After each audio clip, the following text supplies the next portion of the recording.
ಈಗ ರಾಜ್ಯ ದೇಶ ವಿದೇಶಕ್ಕೆ ಸಂಬಂಧಪಟ್ಟ ಕೆಲ ಪ್ರಮುಖ ಸುದ್ದಿಯನ್ನ ಬನ್ನಿ ಕ್ವಿಕ್ ಆಗಿ ನೋಡ್ಕೊಂಬರೋಣ.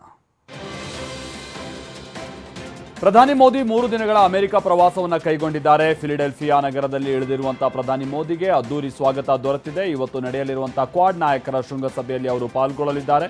ಅಮೆರಿಕ ಅಧ್ಯಕ್ಷ ಜೋ ಬೈಡನ್ ತವರು ವಿಲ್ಮಿಂಗ್ಟನ್ನಲ್ಲಿ ಈ ಶೃಂಗಸಭೆ ನಡೀತಾ ಇರುವಂಥದ್ದು ವಿಶೇಷ. ನ್ಯೂಯಾರ್ಕ್ನಲ್ಲಿ ನಡೆಯಲಿರುವಂತಹ ವಿಶ್ವಸಂಸ್ಥೆ ಸಾಮಾನ್ಯ ಸಭೆಯಲ್ಲೂ ಕೂಡ ಮೋದಿ ಭಾಷಣ ಮಾಡಲಿದ್ದಾರೆ. ರಾಷ್ಟ್ರ ರಾಜಧಾನಿ ದೆಹಲಿಯ ನೂತನ ಮುಖ್ಯಮಂತ್ರಿಯಾಗಿ ಆಮ್ ಆದ್ಮಿ ಪಕ್ಷದ ನಾಯಕಿ ಅತಿಶಿ ಪ್ರಮಾಣ ವಚನವನ್ನು ಸ್ವೀಕರಿಸಿದ್ದಾರೆ. ಇದೇ ವೇಳೆ ಸೌರಭ್ ಭಾರದ್ವಾಜ್ ಹಾಗೆ ಗೋಪಾಲ್ ರಾಯ್, ಇಮ್ರಾನ್ ಹುಸೇನ್, ಕೈಲಾಶ್ ಗೆಹ್ಲೋಟ್ ಹಾಗೆ ಮುಖೇಶ್ ಅಹಮಾವತ್ ಅವರು ಕೂಡ ಸಚಿವರಾಗಿ ಪ್ರಮಾಣ ವಚನವನ್ನು ಸ್ವೀಕರಿಸಿದ್ದಾರೆ. ಸುಷ್ಮಾ ಸ್ವರಾಜ್ ಹಾಗೆ ಶೀಲಾ ದೀಕ್ಷಿತ್ ಅವರ ಬಳಿಕ ದೆಹಲಿಯ 3ನೇ ಮಹಿಳಾ ಮುಖ್ಯಮಂತ್ರಿ ಎಂಬ ಹೆಗ್ಗಳಿಕೆ, ಜೊತೆಗೆ ದೆಹಲಿಯ ಅತಿ ಕಿರಿಯ ವಯಸ್ಸಿನ ಸಿಎಂ ಅನ್ನುವಂಥ ಶ್ರೇಯಕ್ಕೂ ಕೂಡ ಅತಿಶಿ ಪಾತ್ರರಾಗಿದ್ದಾರೆ. ಅಮೆರಿಕದಲ್ಲಿ ಸಿಖ್ ಕುರಿತಾಗಿ ನೀಡಿದಂಥ ಹೇಳಿಕೆ ವಿಚಾರವಾಗಿ ಲೋಕಸಭಾ ಪ್ರತಿಪಕ್ಷ ನಾಯಕ ರಾಹುಲ್ ಗಾಂಧಿ ಮೌನ ಮುರಿದಿದ್ದಾರೆ. ಈ ಬಗ್ಗೆ ಸಾಮಾಜಿಕ ಮಾಧ್ಯಮ ಎಕ್ಸ್ನಲ್ಲಿ ಬಿಜೆಪಿ ಸುಳ್ಳು ಹಬ್ಬಿಸ್ತಾ ಇದೆ ಅಂತ ಅಸಮಾಧಾನ ಹೊರಹಾಕಿದ್ದಾರೆ.